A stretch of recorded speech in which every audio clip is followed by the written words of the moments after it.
masters of the universe. The Legends of Grayskull podcast. Legends of Grayskull is a fan podcast exploring the vast worlds of He-Man and She-Ra. Join Shawn Scavarna and Matthew Duke as they discuss the history and mystery of Eternia and Etheria, diving deep into all incarnations of Masters of the Universe. Hey, you know who's back? It's the Legends of Grayskull podcast.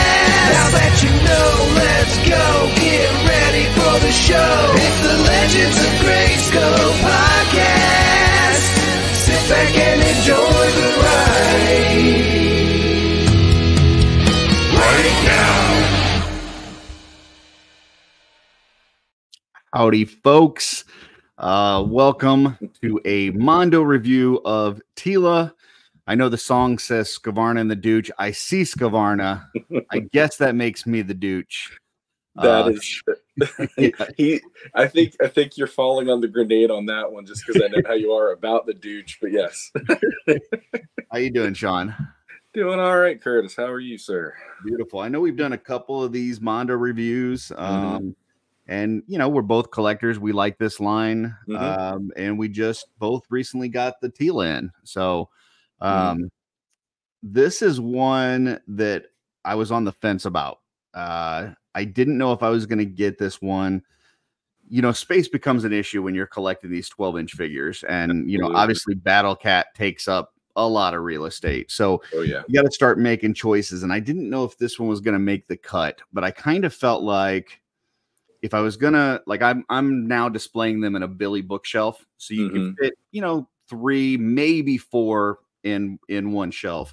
Sure. And if I was gonna have like 3 heroes together, it makes sense to me to have it be He-Man, Man-at-Arms, Teela. So I did end up pulling the trigger on this, and you got one as well. I did, and it was actually a surprise, which you ended up being a part of, and so did the Dooch and Skelevator and the Frenzy over on the Skelevator's channel. Did not expect it at all, and next thing I know, there it is at my doorstep, and I'm like, holy crap. And then the next thing I thought is, I gotta hide it because my wife's gonna go, what did you do now? And I'm trying to be good. I'm trying so hard to be good about not doing any crazy spending, and these she's seen how much these are through us going through the afterpays for our finances, so I know she'd be like, wait a minute, you know. But thankfully I didn't approve this one. I was like nope, it was a gift. It was not, you know, I didn't buy this, it's okay. But yeah, I really feel lucky about this because she went up for pre-order right when from my personal perspective, my wife and I were like, okay, no frivolous spending. We're trying to, you know, focus on the main things we need to do. And that was literally the next week was when she went on pre-order, and there was that part of me going, you're just killing me because out of wrong time, Mondo. Mondo, between Mondo and Figure Obscura, it's always like, God, why do you do this to us? But it's good, but it also sucks if you're not able to. So, but yeah, I was very, very happy that I got her as the gift because of that. So yeah. So obviously with you, there's a surprise factor to it, but kind of putting that aside for a second, just getting it, opening it up. First impressions, what are you thinking out of the box? Out of the box, gorgeous. I mean, for me, up until the Mondo figure, I'd say that the Classics Teela was probably one of the most beautiful versions of her to date. And this is probably like Mondo, next level of what Classics might be for people. Next level is Mondo. And I didn't have many QC issues when it came to the paint. So all of, you know, her portrait looks beautiful. I love the fur they have around parts of her armor and things. All looks wise was there. There were a couple of tweaks that I wish the QC might have solved. Do you want me to get into that? No, we'll get into that. We'll get into that. Okay. Yeah, just I agree with what you're saying. Like, first impression, I think the overall silhouette of the figure is amazing. The sculpt looks great. I have seen some people complain about some of the paint app issues and stuff. I didn't have any problems with mine. I mean, we'll kind of talk about some of that, but overall, I think it is a great looking figure. I have some nitpicks as well, which we'll go through, but overall, I think it looks good, and I think it fits in really well with the rest of the line that we've got of Mondo so far. So absolutely, yeah. So just starting off, I'll kind of just pull mine up so people kind of see what we're talking about. So this is mine. This is how I've got mine set up. There are different configurations, different heads. Yeah, I see you went with the snake armor. Gotcha. But yeah, I mean, this is what we're talking. So we got some fur on the boots, some fur on the shoulders, all your normal articulation points. I've got it here with the staff and the shield. He's got it with the snake staff. Comes with this nice stand with a big base. They've done a couple of these now with these really big bases, which is kind of nice. It's cracked almost like a gray skull floor kind of thing. So yeah, I mean, like I said, overall, just a really cool profile and everything, and several different looks you can get out of this. So I've got it here without the snake armor. You see Shawn with the snake armor. Then there's a head here with a kind of an angry face, like gritted teeth, angry face. Then you've got more of the like 2000X head with the ponytail. I thought that I was actually going to display it with this when it came, and I did put this on, and I was thinking about leaving it with this head, and my wife talked me into the other one because it's just such a classic Teela look with the hair up and everything. And I decided not to go with the snake armor because personally, I never liked the snake armor. Like that was just, that's how the original figure was, but I am more of a filmation-y guy. So I kind of like the more filmation look. She does have this like belt with a sword. I didn't put this on. I see you don't have yours on either, but pretty nice little sword. It's not as long as some of the other swords that we've got. But the sheath is really cool. And the way that the belt is really neat.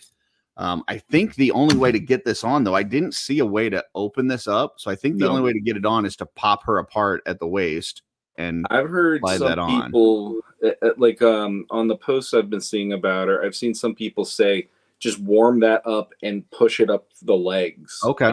Get up without too much trouble, but make sure it's warm, which that's one of those things where I'm like, with the way that the armor for He-Man and Skeletor has been, at least have like a little button there so you could pop it that would be nice. Put it together.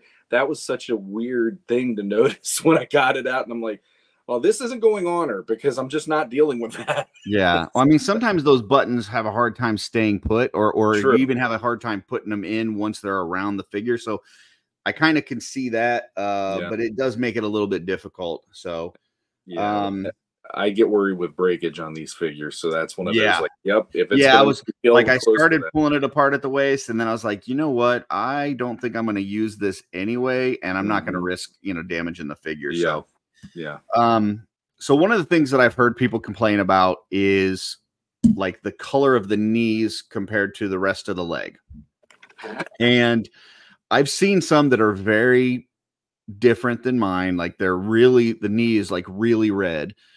But what I'll say is on this figure throughout, on her face, her neck, her arms, her legs, you see different areas that are pale, some areas that are tan, and some areas that are reddish, like it's like there's some blush, kind of reddish color to it. Yeah.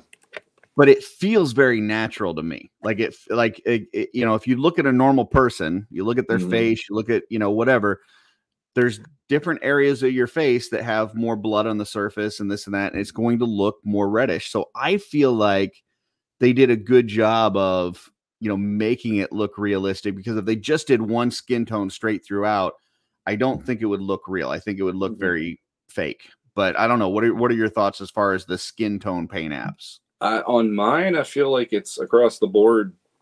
It's all the same for the most part. And granted, me posing her and displaying her in my basement, the light down here isn't exactly the brightest light, but when I look at it in there, I put more light on when I'm doing a podcast or a review, and looking at it in this light, I'm like, no, it looks the same. I know there were a couple people talking about that, and I think when they showed it off in the photos, even I was like, I feel like this is getting nitpicky because I couldn't in the photo Yeah. even understand. There's a lot of that when it comes to this line where the people for the price point that you're paying, they are going to be saying it needs to be absolutely perfect to the T. And then there's people like us who collect it, and we know there is going to maybe be a little bit of here, a little bit of there of some things, and either we accept it or we just go back to customer service and hope they rectify it. So, Yeah, I but mean, mine, no problems. as a customizer myself, like, I know when I first started like painting figures, especially if you're painting skin tone, you have a tendency to just make everything like one solid color and whatever. But then as you get better, you realize that's not how people look. Like there's areas where there's more shadow. There's areas where it's more, reddish. So I think they did a great job. I can see what people are talking about. If you just take a look at the skin tone of the knee and take a look at the skin tone at the rest of the leg, it is more red on the knee than it is the rest of the leg. But I feel like if you take in the whole figure overall, I think it looks good. I think they did a good job of mixing that in there and making it look good. And it's hard to see here on camera. Yeah. You can definitely see the red more in person because even like around her face and her eyes, there's some reddish. But as I hold it up here, I don't see that on the screen. So I think it really depends on the lighting situation too, like you said. So, yeah, exactly. I do have a couple nitpicky things. And the first one I'll say is the face options. Okay.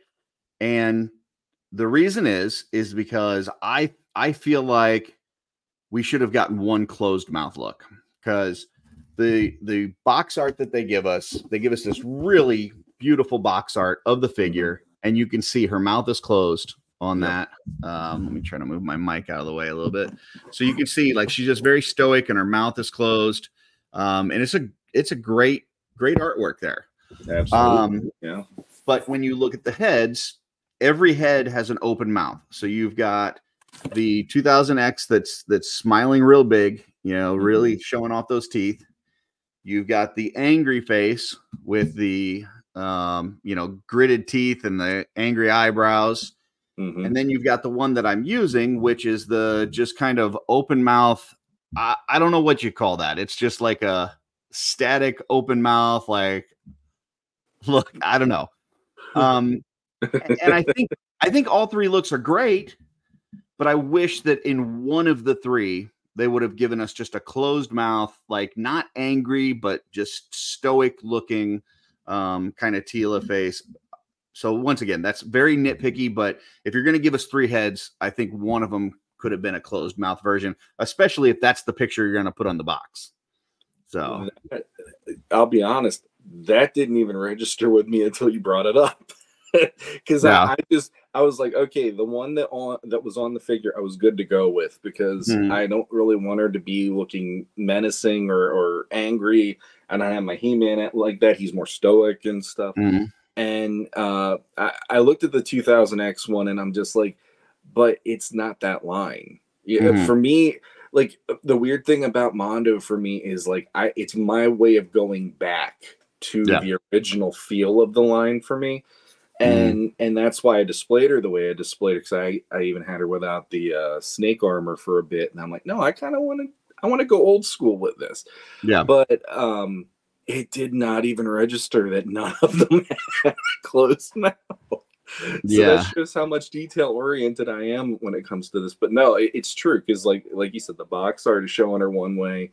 And I don't think I would have even noticed if it wasn't for the box art, because like, I pull it like it comes with a brown box shipper, and then you pull it out of the brown box and you get, this box. And I usually take time to look at the artwork first and just, take it in. And I'm looking at it, going, man, this is going to be an awesome figure. I can't wait to set it up and look like this. Right.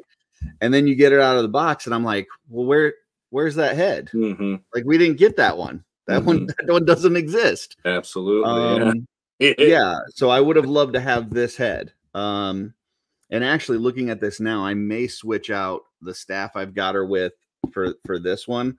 but not use the snake armor. Because I wanted it to get as close to this look as possible. Gotcha. And I don't know who's doing the artwork on this, but this is beautiful. I used to know. I think it's on the back here. Is it? Packaging art Florian Bertmer. Yeah. Gotcha. Well, So, they killed it. He's done, as far as I know, like at least ever since I've been collecting the line, he's done all of the artwork on the packaging. I think he's done it even from the beginning of the line with Mondo for all the way back to the beginning. So that's and you know what, now that I'm looking at it too, I didn't notice, but you got a little Beastman head over here in the corner. I didn't even catch that. He's like hiding behind the tree. And Skeletor. Skeletor's right under that too? Oh shoot, I didn't even see that. That's even darker. So it looks like the Alpala Skeletor. Yeah, exactly. It's the mini. He's referencing the mini comic when they kidnap her. So that's awesome. I love that they put that in there now. Because I did notice Beastman, but now that I looked at it, I'm like, holy crap, it's both of them. Yeah, I didn't even catch that. Being lecherous. Cool. Yeah, so really great box art, really great figure. That was one of my nitpicks. The other one, and I would say this is kind of a little bit more serious, is her joints, not all the joints, but the wrists and the ankles on mine. I don't know about everybody else's, but mine were really loose. And the type of joints that they used, I don't know how to explain it, but it's like where you have a ball on one side and like a half circle on one side, half circle on another, and they're kind of like held together. Well, that's not strong enough to really give it friction.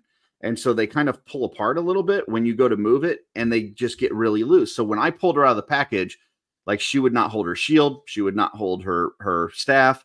Her feet were wobbly. Without the stand, they would not have stood up. And the way that I kind of justified it is, well, this is like kind of one of their first versions of a female figure, and maybe they just haven't worked out the kinks yet. But I had forgotten they did a She-Ra. So this is really their second version of a female figure. So I don't know if they're just trying out some different things. It definitely, because I don't have that issue with a lot of my other Mondos. Now, obviously, they're bigger joints, they're bigger figures, because they're the male buck instead of this female one. Yeah. But yeah, I had some serious looseness. Now, as a customizer, there's certain tricks of the trade that I use, and one of them is a thing called Kiki's, Kiki, which it's actually called Kiki's Fix Loose Joints. Yep. And that's what it does. And you have it's got a little point, like a little nozzle, and you like have to, it gets clogged up. So you have to like, comes with a pin that you got to push it in and stuff. And then you just use some of that in the joints, you work it, and then you let it sit for a little bit. And that usually will tighten it up enough to where you're good. And it did. It fixed this right up. And so now I'm in good shape. But if there's people out there that aren't customizers and they don't know about Kiki's and they just got this and expected to pose it and have it, hold a weapon and stand, they probably were going to be disappointed if theirs came out the way I did. Now, maybe it's something where I got the bad one. I got the loose joint one, and maybe there's others out there that aren't like this. But just looking at the way the design of the joint is, I have a feeling that most, if not all of them, are going to be like this. So did you have that issue? That's where I was going. Well, so with mine, like you said, I mean, see how basically there, like that. Yeah. That was another issue. I didn't even address that. Now that I've got some really thin 3M tape. It's like a double-sided tape that I just wrapped one time around that and popped that joint back in. But I forgot. Yeah, it was loose that way too. So there's that. And then the knees. No. Oh, see, mine wasn't like mine, that. Yeah. And the ankles are very, very easy to manipulate. So yeah, I tried very quickly just to go, will you stand? And I wasn't expecting her to stand long, and she toppled right over. So, and thankfully she toppled in the bookcase. It wasn't like she fell on the floor. But I've had her attached to this ever since. I have that Kiki's, and I was up in the air. Did I want to do it or not? Because for me, like sometimes that will leave some residue and then I end up getting weird about the fact that I could see the residue, and then I want to clean it, and then it turns into a whole OCD thing in my head. Usually what I did is I put on the kikis, and then I will get like a Q-tip and wipe, like I'll move the joint back and forth, and then get a Q-tip and wipe off any of the extra. Because for those of you that haven't used it before, Kiki's is almost like an Elmer's glue, is what it kind of looks like. It's like a watered down Elmer's glue kind of thing. So you put it on there, and if you have extra on the outside of it, like Shawn's saying, there can be like a kind of a residue like Elmer's glue when it dries. So yeah. I mean, honestly, like I know the douche likes to make fun of how much I hated when Classics came out and those ankles were loose as hell for some of those figures, and I'd lose my shit over that, going, I'm literally paying put dollar amount in here to get a figure that then I have to fix when I get home. And so that's why you're the people who are venting about Mondo. I get it. I'm not going to go and tell them that they're wrong for feeling that way. But again, it's like, even for the Classics figures, you can't win them all. You're happy sometimes to get the figure that you want, and then you might have to do a little bit of something. But I was pretty surprised by this, and I don't own the She-Ra. I think Dooch does, though. So that's one I want to reach out to him. I should have done it before we recorded, but I want to reach out to him just to find out, because I never heard anything from him saying there was a problem with her, because he wanted He-Man, Skeletor, She-Ra, and Hordak, and that was kind of his greatest hits. And I think, and then he got Battle Cat too. But in the case of this, I'm like, the knees being the way they are, the ankles being the way they are, it was like, what the heck? And I want to say the majority of people who have posted things have mentioned how the ankles are. So I think it is a running problem. I don't know if it's something that Mondo will try to fix and send new ones out if you reach out to them. Because I know with Skeletor, there was that issue where he had the weird indent on the side of his torso, and that was where they injected the plastic. And there were a lot of people sending theirs back because they thought that was a defect, and they'd get the same thing back from Mondo as a make good. So it's like, do you just keep what you have, or do you want to send it back and see if you get a better or a worse version? I don't know. So I just pulled the extra hands out of the box. So I don't know if this is going to show, but basically, like, when you move this back and forth, like, there's no resistance on this. Like, it is just, and it's, like I said, this is really probably not going to show, but let's see, maybe, no, it's not, but it's basically like two half circles put together with a pin in the middle of, like, one of the half circles has a pin, the other half circle has a hole, and that pin goes through the hole, and then the two half circles hold together. But there's nothing like locking it in place. Whereas a lot of joints that you have will have a solid piece that has a rotating piece in the middle, and that's where it works. So, you know, it's locked together on the outside, and it's just this rotating ratcheted piece in the middle. There's no ratchet on this, so zero ratchet. And like I said, it just moves around, and then the peg itself is not thick enough, I think, to where when you have it in there, like Shawn was showing earlier, it just spins around. So some QC issues with loose joints. But overall, I think the look of it is great. I think the artwork on the box is great. I think the fur is a nice touch. I was not, I don't know if I just didn't remember the fur on the prototype that they showed. But it was a pleasant surprise because I wasn't expecting that. So yeah, I think it looks beautiful. The problems that I have with it aren't problems that I'm going to email Mondo and say I need a replacement, and I'm not going to, complain and write letters and write my congressman and stuff. It's stuff that I can fix pretty easily. But, if they're going to do more females in this line, which I hope they do, because I need an Evelyn, I hope that these are issues that they kind of address as far as the joints go.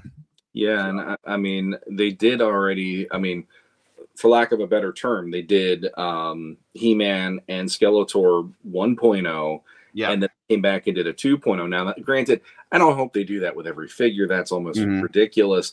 But maybe in the case of Teela, maybe somewhere along the line, they might bring a different version. Maybe they'll do one where it has a little bit more to it with even like the Revolution side of things from the show or whatever. since this one is more like a traditional classic version or whatever. Well, and I will give them that they've obviously done more with that standard male buck to where Yeah. you're probably going to have less issues with that one than this female one. The one thing I will say though is we just got Beastman, which is a totally different buck. Yeah. And that thing was solid as heck. Like, oh yeah. If there's anything that you would expect to have some looseness or have some issues, it would be that, because it's so freaking heavy. Like, it's got to support so much weight that I would expect some issues with that. But that Beastman was solid. In fact, some of his joints you had to seriously heat up before they would even move, which Yep. I would rather have that, because you know, if I have to heat something up to get it to move, that's fine, but I'm not actually modifying the figure. You know what I'm saying? I'm just getting it to work the way it's supposed to. Whereas like when you use Kikis and stuff like this, and I put some 3M tape around the joints and stuff to make it work, if for some reason I was ever to get rid of this, like, this isn't in brand new shape. I've now modified this figure. Yeah. You know, even if it's just, you know, some Kikis or this and that, like, it's not the way that it was out of the box.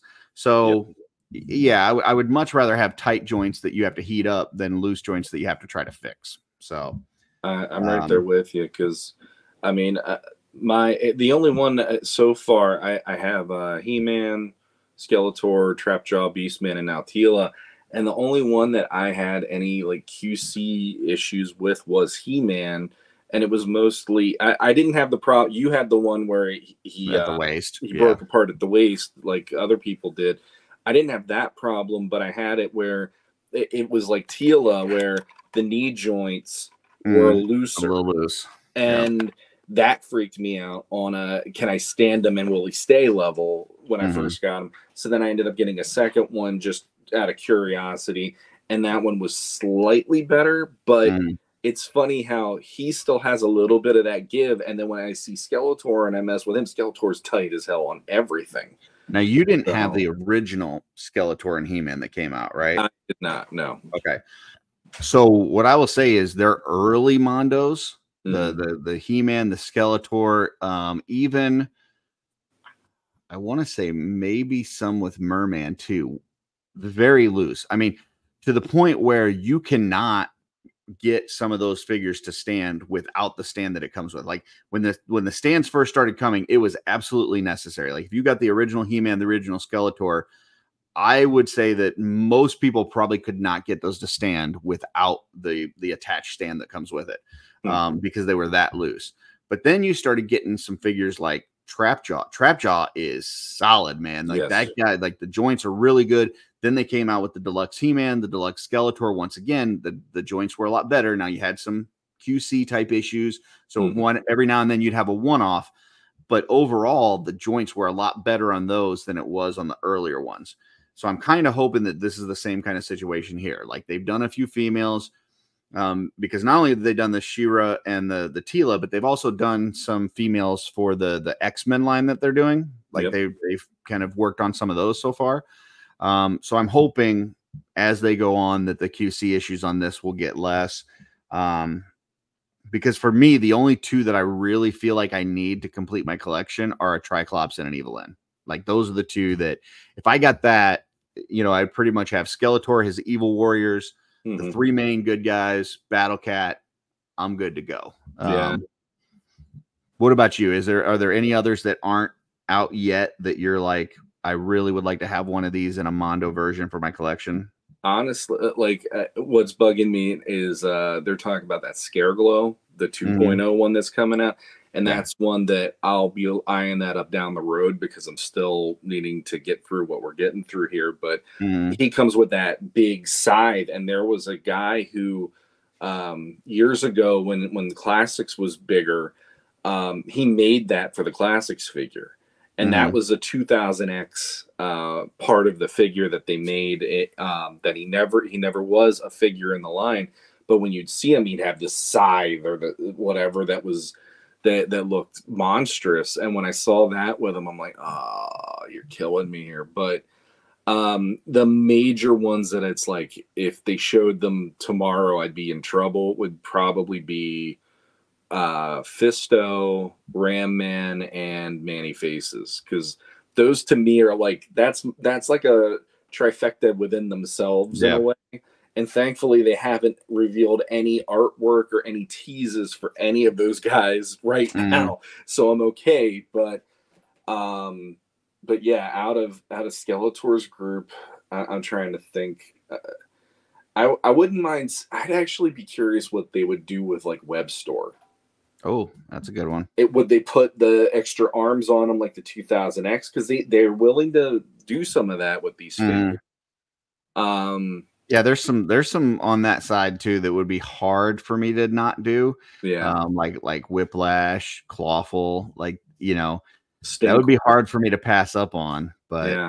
I'm Ram Man would be tough. If they did a Ram Man, that would be tough to pass up on, because that guy would be huge. Like you look at the size that they did Beast Man, like Ram Man would probably be as big as that. Yeah. So. And like for me at least, Manny Faces was always like it was always like He-Man, Fisto, Manny Faces, and those two were like so close that I couldn't even tell you who would be 2 or 3 depending on the day. But I mean, just if they do the twist dial for Manny Faces, they could do all the different faces. And you know, like with Fisto, how big would the fist be? Would it be a 2000X giant one? Would it be more like a regular classic version, just a little bigger or whatever? But and like I said, like Stinkor would be another one, because 2000X gave him a unique design with the canisters on the back and all that. That would be in, you know. Well, that's what I was saying about like Clawful, because like Clawful from Filmation is totally different looking than Clawful from 2000X or you know, Revolution. Yeah. Like they really upped that guy, because Clawful from Filmation is like he's not that impressive. No, so, no. I mean, even the figure that we got was way different than the Filmation one. So I had the figure before I saw him in Filmation, and I remember looking at the figure, looking at the TV, going, "I like this," and I held on to this, because he looked more menacing. But I don't know. Like when it comes to Mondo, I'm like you, where there's like. There are some, and there's some heavy hitters that if they came out and I'm good to go money wise, it would be something I'd invest in. But I'm kind of almost at this, like, I'm good with what I set out to do, because I didn't expect all of these to fall the way they did. If they would have done like, oh, we're going to do Buzz Off instead of Teela, I would have been like, I want to see what they do, but I could sit that one out, maybe get them later or something. But it's like when you're getting Teela, He-Man, Skeletor, it's like, yeah, I want all the big, the greatest hits, you know. And, I mean, if these were 7-inch figures, we'd be getting them all. Like, no question. Like the designs are so good that we'd for sure be buying them all. When they're 12 inches, you got to make some choices. So like for me, you know, at one point I had all the Matubi figures. Well, you know, that didn't make the cut because I started running out of space, and I had the original Scareglow, and I didn't know about Scareglow till about like 5 years ago. So I didn't have an attachment from when I was a kid. So that was one that was fairly easy for me to let go of. So yeah, you just got to kind of make choices for your collection. I will say with this one, I am happy that I got it. I think, you know, QC issues aside, she's gorgeous. She's going to look great in the display.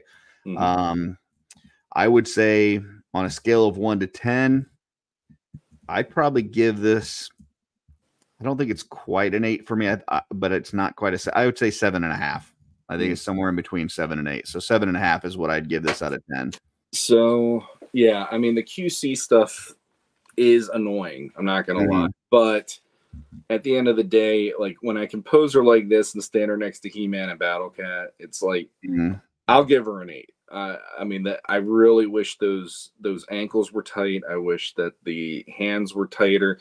And the same thing with Skeletor, though, because that Havoc staff was so freaking heavy that anytime I would display him where he was holding it up, then I was like, and I'm like, that was pretty rough. But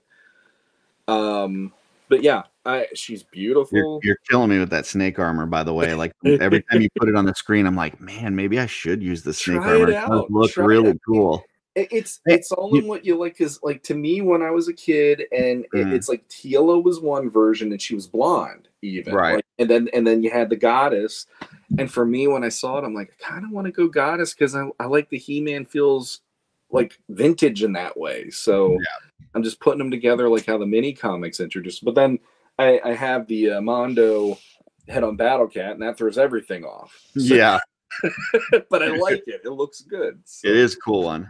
So yeah, I mean, and the good thing is you're not stuck with one look. Like you can change these things over time. I mean, that was the good thing about the deluxe He-Man and Skeletor is like, you know, if you want to do the battle armor He-Man right now, but then turn it into the flaming fist later on, like you can do that. So absolutely, you know, the Thunder Punch. So yeah, I mean, you can definitely change these looks up as you go. So awesome. Yeah. Well, I think that was a pretty good review. Any other closing thoughts on this for people that may be still on the fence or you know, whether to get this aftermarket? I would say if you can get one and the character is that it means that much to you, it is a great translation of the character. And if you have any of those issues like we talked about, I have Kiki's, so does Curtis. I swear by it, so does he. Obviously, on this review, get some of that. It will help. It really does fix that ratchet joint problem that they have, especially in the ankles. And you can display her without the stand, hopefully. But yeah, I'm looking at it still and just beautiful. That's the only word I keep saying is beautiful, because it really is a beautiful figure. And I just on the other side of this, I also wanted to just say thank you again to everybody who contributed so that I got this gift. That was still an amazing gesture. So I'm still like, oh shucks about all this. But one quick thing. One quick thing I did notice that I thought was interesting, because I don't think this is the case in anybody else. I could be wrong though. When you look at the bottom, now there's Mondoing it up all over the place on this. That's cool. I was like, huh, I don't think they signed anybody up until this point, but now they're signing Teela. And I could be wrong. Maybe they did, and I just didn't get that figure, or I didn't look enough because I didn't check. No, I've seen the bottom of Beastman's feet. So I do like too that the shipping now.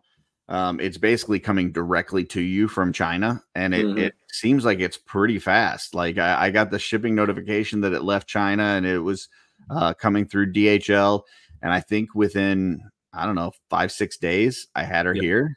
So yeah, that was cool, because in the past with the earlier Mondos, they basically took their whole shipment of orders, brought it to the US, and then distributed it from there. I just think this seems to be a lot faster. So, and probably for them, it's probably a lot cheaper too, because they don't have to have a place stationed within the US that they're distributing it out. So yeah, I think they started doing that with Skeletor, but I'm not 100% positive. I want to say there was one previously that it went right from China to here, and it, like you said, it took like customs. There's like a day or two lag or so, and then all of a sudden, bam! It was right at my door. So yeah, and it's not. I mean, there's other toy lines that I'll be in that, you know, you'll see some people start to get it and you may not get yours for another 3-4 weeks. With Mondos, it seems like as soon as people start getting them, within a few days, you're going to have yours if you place an order as well. So, yeah, they're doing a great job, killing it. This looks beautiful. I would say the same thing. If this is a important character to you, this is a great representation. I would say go ahead and get it. If you do have issues, they're not going to be major, and you can take care of them pretty quickly. But yeah, and then, you know, Shawn, just on behalf of the Legends of Grayskull fans, I will just say it's good to see you on screen, and we hope to see you more. We understand you've got other stuff that you're working on, and you gotta, you know, you definitely got to put family first and stuff. But anytime that we can get some Shawn on Legends of Grayskull, that's great. And if you ever feel like joining me and Dooch for an MYP, if there's an MYP episode that you're excited about, we'd love to have you. So yeah, I actually, the Dooch was already putting the devil on my shoulder about that in the last couple of days. By the way, you still have a podcast out there that I'm handling with Curtis right now. And I'm like, yeah, that's right. I forgot. I'm actually like one of the names on the podcast. It's not just like, you know, like here's random podcast or whatever. But No, I want to start doing a little bit more. My biggest thing right now is with summer vacation being what it is. Yep. My free time is eating up so fast right now. Like, this is the weekend. It's easier to do this. But no, I do want to come back, and I want to jump in on Off-World as well whenever the chance arises and stuff. So, yeah, I appreciate that. Yeah, no pressure at all, but we do love you and we miss you. So I just wanted to make sure we threw that out there on behalf of the fans. Well, I miss you, I miss Dooch, and I miss the fans as well. So it's mutual, and thank you, because it was a hard decision to come to say I needed to pull back, but it made sense. But at the same time, my wife now is like, I don't want to hear more geek stuff. Can you please join your podcast so that your friends can hear this? And I'm like, you know what? It's now it's the other shoe. It's dropping. Right. So I guess I'll leave it with Mondo. For the love of God, could you make a 7 or 8 inch line of these figures so that I don't have everything taken up with them? Because I would love them. Like Curtis was saying, you're literally leaving money on the table by not trying to scale these down the way NECA did with the giant Ninja Turtle figures to the 6-inch versions. I think there's something there. Well, I did see that they're going to be doing, I think it was Ghostbusters figures. That they're going to be doing in a 7-inch scale. So maybe that opens up hope that, we could get something like this down the road. That would be awesome. So I would love it. Awesome. Well, folks, thanks for joining us for this review. Please like, subscribe, and all that good stuff, and check out the other things on the channel. And till the next Mondo, we will see you on Legends of Grayskull. Thanks. Oh, come on.